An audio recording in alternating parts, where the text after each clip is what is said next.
Salut, moi c'est Seth. Je suis un étudiant en 2024 à Parole de vie. Décris-moi ta vie avant que Jésus en fasse réellement partie. Moi, avant que Jésus fasse partie de ma vie, j'étais dans la foi de mes parents. Puis après un peu de temps, à 13 ans, je me suis séparé du Seigneur à cause de plusieurs addictions, euh, avec mon téléphone, avec l'immoralité sexuelle. Puis ça ressemble un peu à ça. J'étais beaucoup dans l'orgueil. Ma vie était vraiment basée sur l'orgueil même. Mes plans, c'était vraiment axé sur l'orgueil. C'était la fondation de ma vie. Maintenant, parle-moi du moment où tu as décidé de donner ta vie à Jésus. Comment as-tu vu ta vie changer par la suite? À 15 ans, j'ai donné ma vie au Seigneur. Puis je me rappelle, c'était à cause d'une prédication qu'on a eue qui parlait de la puissance du Seigneur, de comment il ne peut pas avoir de bien ni de mal s'il n'y a pas de Dieu. Puis moi, ça m'a vraiment bouleversé. Fait que j'ai fait des études personnelles là-dessus. Puis j'arrivais tout le temps à la même réponse, que c'était sûr qu'il y avait un Dieu. Puis à un moment donné, j'ai cédé à ces réponses-là. Puis j'ai cherché si c'était réellement Jésus. Euh, puis finalement, ces études-là ont terminé aussi sur la réponse que oui. Fait que à ce moment-là, j'ai donné ma vie au Seigneur. Puis ça a vraiment bien tourné, je trouve. Ma vie est plus axée sur l'orgueil.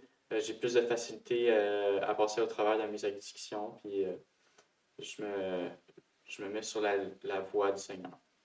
Ensuite, de quelle manière Jésus œuvre-t-il désormais en toi? À travers la musique, à travers les arts, à travers le service. Je fais de la musique ici, sur le piano. Le Seigneur m'a permis d'apprendre le piano à travers un autre chrétien. Puis je fais des arts, j'essaie de le mettre dans les mains du Seigneur. Je fais des dessins de la Bible, je fais des dessins personnels en écoutant la Bible. Puis j'aime ça servir, faire la vaisselle, faire peu importe quel travail qui est physique pour le Seigneur. Et est-ce que tu aurais un verset marquant dans ta vie? Oui, euh, en fait, c'était cet été. Pendant que je travaillais à Escuminac, j'ai eu de la misère à rester content, rester joyeux à travers le travail. J'étais très fâché, j'aimais pas le travail. Puis dans la Bible, dans Colossiens 3, 23, qui nous dit en fait que les travails, on les fait pas pour les hommes, on le fait pour Dieu. Puis ça m'a bouleversé à travers ma tête. Puis je, c'est ça, je voyais plus le travail comme je le voyais avant.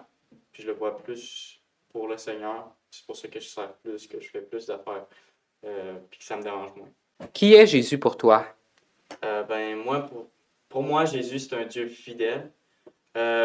Parce qu'il y a plusieurs fois que je ne le méritais pas, que je ne méritais pas sa grâce, que je ne méritais pas tout ce qu'il a fait. Puis, tu sais, je vois que je pêche, je fais des mauvaises affaires, puis j'ai juste des bénédictions qui ressortent, puis je vois vraiment que je ne le mérite pas. Euh, Comme le travail au gymnase à Saint-Évariste. Je le méritais pas. Puis finalement, le Seigneur m'a permis d'avoir ça. Il m'a permis d'aller ici pour une année. Il m'a permis de côtoyer des beaux étudiants qui m'aident à travers mes études.